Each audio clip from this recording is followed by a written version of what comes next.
Shalom, peace, and blessings, man, and welcome back to the channel. Um,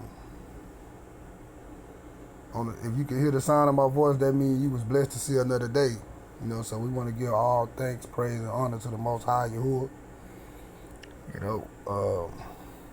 And we're gonna jump right into it, man. We finna look at the word. We finna look at the word prove. Uh, Actually, in the Hebrew is the word nashah. Okay. We're gonna pick this up, and we're about to just break it down. All right, and that's what I like to do with my videos, man. And I'm gonna start doing that more often. We're gonna dig into the scripts and we're gonna dig deep. All right, and we're gonna take our time, man, cause it's all about understanding. Cause the scriptures say, "With all our get understanding." All right, we're gonna pick this up at verse 4. Verse 4. Where we at? Verse 4. Okay. Look like they got this app reformatted, but let's jump into it, man. Verse 4 is right here, people. All right. All right, now we're going to pick it up. It said, then said, it said the Lord, but we know that it says Yahuwah, right? So let's click on the word Lord in all caps. All right, now look down to the bottom, and it says Yahuwah, Yahuwah, but in the Hebrew, the va and the wa is interchangeable. Okay.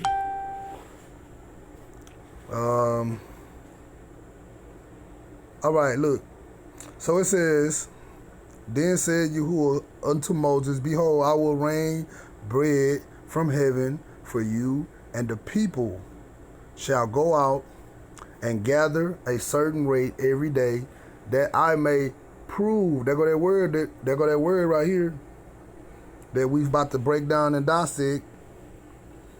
All right, then let's see what that means. Let's click on that word, prove. Look at the bottom of the screen here, and it says, what it say? Nashah. All right, it's the Hebrew word nashah. In English, it means prove, but it says prove. But see, when you look at the English version, when you look at the English and you say prove, what does prove mean to you in English?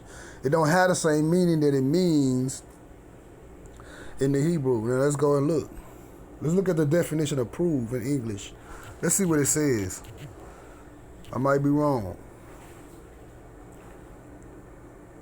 Okay, prove. It says demonstrate the truth of it or existence of something by evidence or argument. All right, you see this? Look at it says the concept is difficult to prove. You see that? It don't even really have the same meaning. Demonstrate to be the specified thing by evidence or argument, innocent until proven guilty.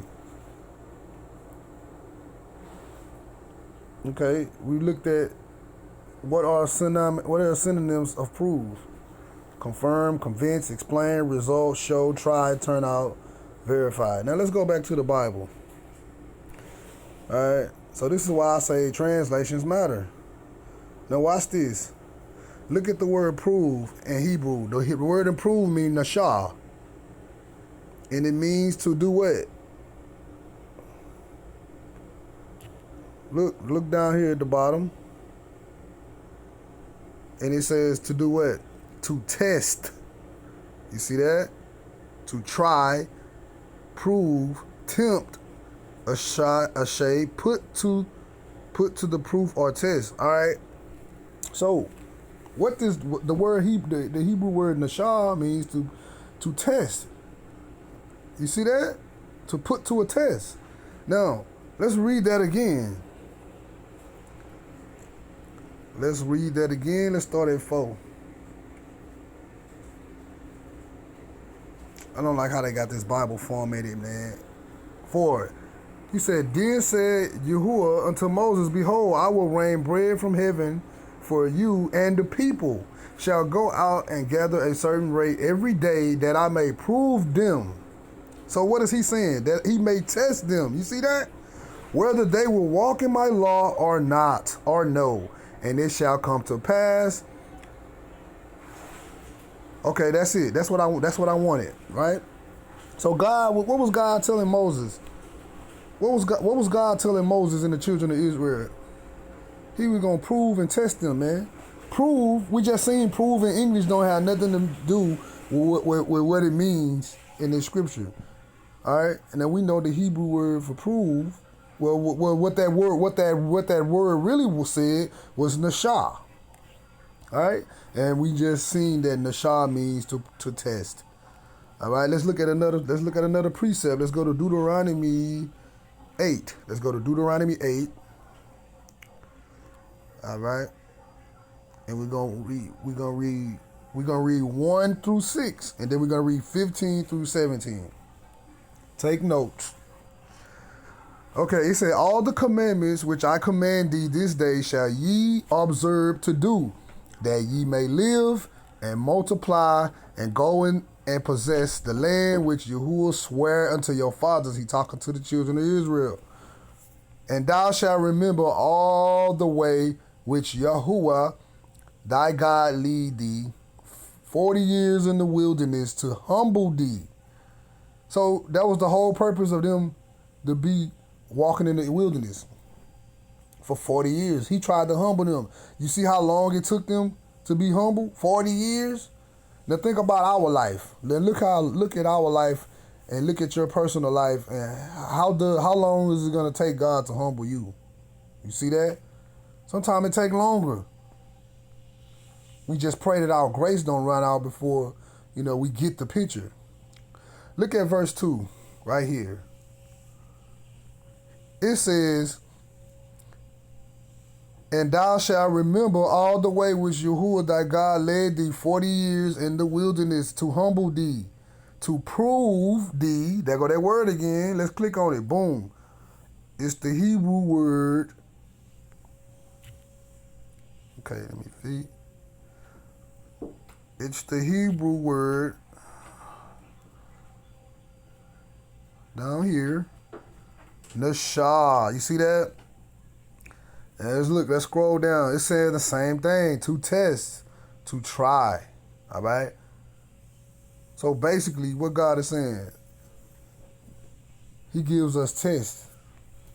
And He tries us all the time. And I'm pretty sure, we fail. We fail. But there's grace in the Father. There's grace. All right? Now, where I'm at? Where I'm at? Okay, let me say. Okay. I'm going to pick it up at 3, right up here. It says, and he humbled thee and suffered thee to hunger. See, he's saying, what did God do? He allowed he allowed the children of Israel to hunger in the wilderness. Why? He was testing them and fed thee manna. He fed thee with manna, which thou knewest not. And if you didn't know, manna is angel food. All right, so you can find that in the book of Exodus when God rained down bread for the children of Israel. He rained down manna, angel food, for the children of Israel because they was complaining and murmuring about getting brought out of captivity, which was Egypt. And what people today that still complain and hard-headed and stiff-necked? All right, he said, which thou knewest not, neither did thy fathers know, that he might make thee know that man do not live by bread alone, but by every word that proceeded out of the mouth of Yahuwah do man live. You see that? So that was the purpose of him raining bread down from heaven.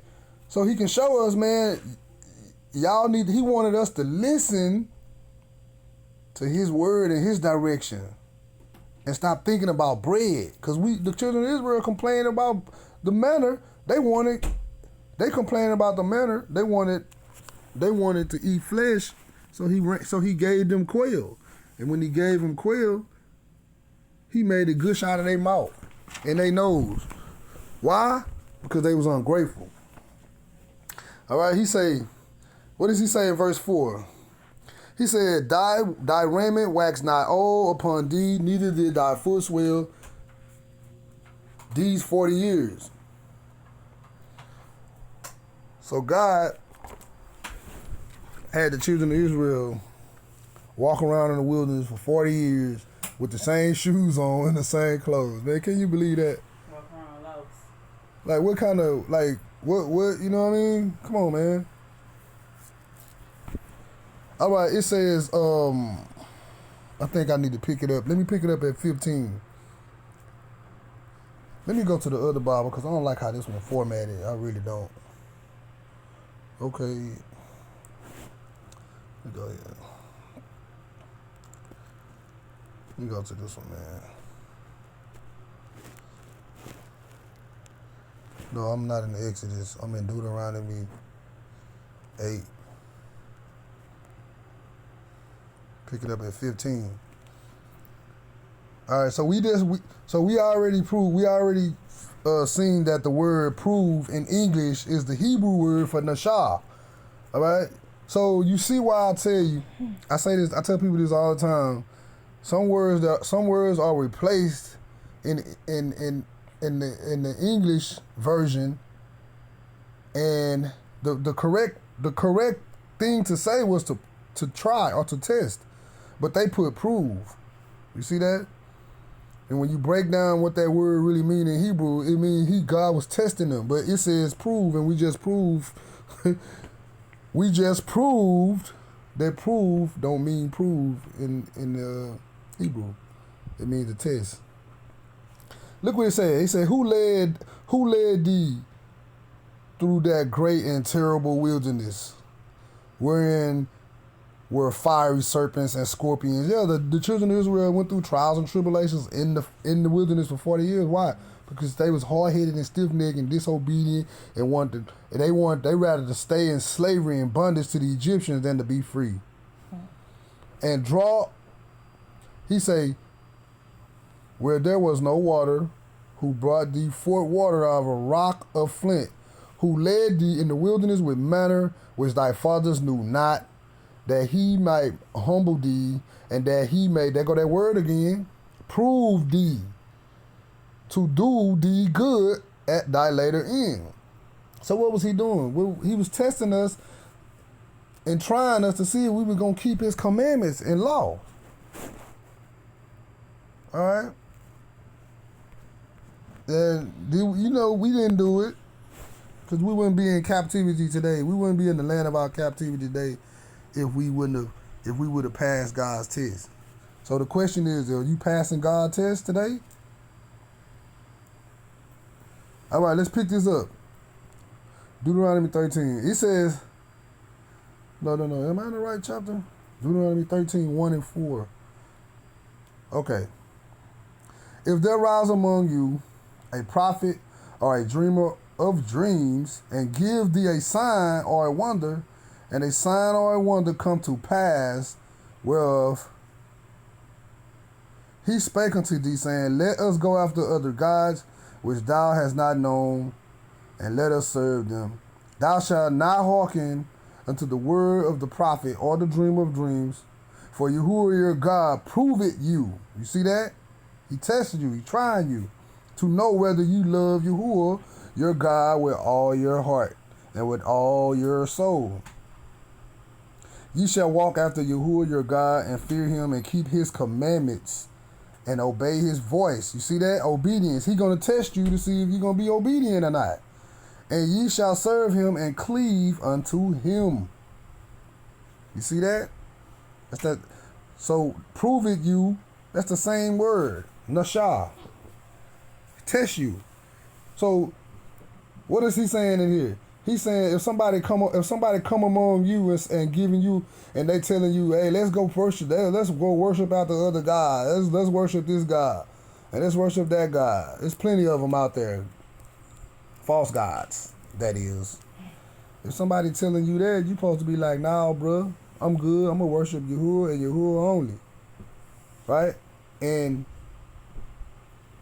You know, that's part of passing the test, man. It's keeping his commandments. Let's go to Judges. Let's go to the book of Judges. Let's look at some. Judges 2, 19. It'll be 19 through 23. Now, the Judges, this is during the time, this is before the children of Israel had a king, right? And they had judges that ruled over them, right? And what was the judges? They was just, they kept, they was people that upheld the law of God, man. And it came to pass when the judge was dead, whatever judge that was at this time, I'm not sure, but let's get to the point. Let's get to the meat of it. When the judge was dead, that they returned and corrupt themselves more than their fathers. So after the judge died, whoever was upholding the law, after he died, look, they returned and corrupt themselves more than their fathers. Here we go. And following other gods to serve them and to bow down unto them. They cease not from their own doings, nor from their stubborn ways. And the anger of Yahuwah was hot against Israel. And he said, because that this people had transgressed my covenant, which I command their fathers, and have not hearkened unto my voice, I will not henceforth drive out any from before them of the nations which Joshua, which that's really Yahshua, left when he died. So this is after, I think this is after Joshua. He said, I also will not henceforth drive out any from before them of the nation which Joshua left when he died, that through them I may prove, you see that, Israel, there go that word again, Nashar, that I may, through them I may, Nashar, Israel, try, test, whether they will keep the way of Yahuwah to walk therein as their fathers did, keep it, or not. There you go again. Therefore, Yahuwah left those nations without driving them out hastily, neither delivered he them into the hand of Joshua. So what God's saying here? He left the other nations among the Israelites so that they could be tested. And did we fail? Yeah, we failed miserably because we was worshiping their God, Baal, whatever nation we do that today. Whatever nation we're around, we worship their gods still to this day. That's an ongoing thing with Israel, and that's the problem. Right? We worshiping images that the Europeans gave us. Right? We worshiping Buddha. Negroes is in every religion under the sun, man. I done seen it. Buddha, Hinduism, Islam, Christianity. We in everything under the sun, worshiping other gods. All right? In verse 23, you see there's nothing new under the sun. He said, therefore, Yahuwah left those nations without driving them out. He's God. You don't think he could drive? God could just drive every nation out and every wicked and unclean person out of the earth right now at one time. Why he won't do it? Because he's trying to prove you. He's trying to nashar you. He's trying to test you. In the Hebrew, nashar. Right? How are we able to prove our loyalty and our love for God if we're not able to be tested? Doesn't make sense. All right. So, man, that's the lesson, man. The Hebrew word for prove is, let me show y'all again before I go. Look at the bottom of the screen. To prove is to what? To test, to try, okay? Nashar. All right, so that's been my time, man. I say peace and blessings, man. May Yahuwah be with you. Till my next video.